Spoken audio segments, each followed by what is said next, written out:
Swati Maliwal ji, 3 minutes. Thank you chairman sir. Sir, आज हमारे लिए सबसे बड़ी चिंता का विषय है कि दिल्ली देश की राजधानी दुनिया की सबसे पोल्यूटेड कैपिटल बन गई है। सर, यहाँ सांस लेना, बस सांस लेना मानो 50 सिगरेट्स दिन के स्मोक करने के बराबर है। आज हेल्थ एक्सपर्ट्स खुल के कह रहे हैं, leave Delhi if you can.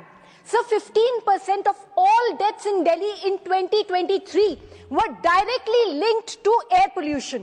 22 lakh बच्चों के लंग्स दिल्ली में परमानेंटली, इरिवर्सिबली डैमेज हो चुके हैं।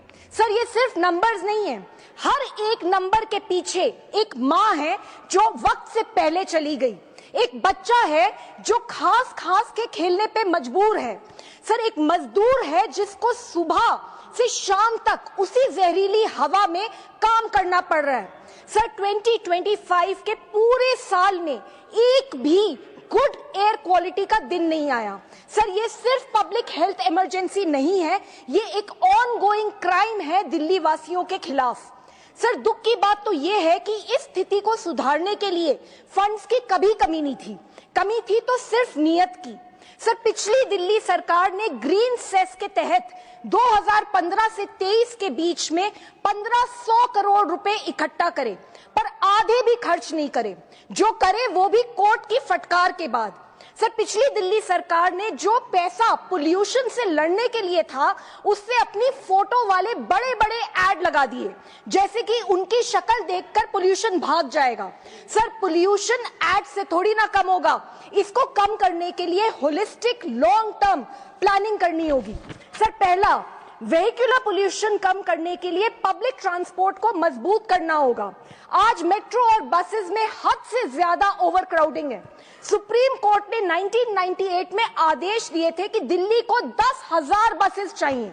आज 2025 में दिल्ली में सिर्फ 5,000 बसेस हैं, और ये तब है जब वेहिकुलर एमिशंस दिल्ली के पोल्यूशन का 2/3 हिस्सा है। दूसरा, सर, भले ही सरकारें स्टबल बर्निंग में डेटा में गिरावट दिखाएं, लेकिन सैटेलाइट इमेजेस कुछ और ही सच बता रही हैं। इस इशू पे स्टेट गवर्नमेंट्स को किसानों के साथ मिलकर काम करना होगा। किसान दुश्मन नहीं है, किसान मजबूर है, उसके पास ऑल्टरनेटिव नहीं है। सर, स्टेट गवर्नमेंट्स को 5,000 पर एकड़ रुपए कॉम्पनसेशन देना होगा, टेक्नोलॉजी देनी होगी, तभी जो आग लगती है वो बंद होगी और ये जो ब्लेम गेम होता है वो भी बंद होगा। सर, तीसरा, दिल्ली के 300 किलोमीटर के रेडियस में आज भी 35 थर्मल प्लांट्स हैं, और इनमें से सिर्फ 13 के पास एमिशन कंट्रोल सिस्टम्स हैं। चौथा, सर, कंस्ट्रक्शन साइट्स पर डस्ट नॉर्म्स का खुल्ला उल्लंघन होता है। टूटी सड़कें हवा में डस्ट उड़ाती हैं, रेजिडेंशियल एरियाज में आज भी बर्निंग होती है वेस्ट की।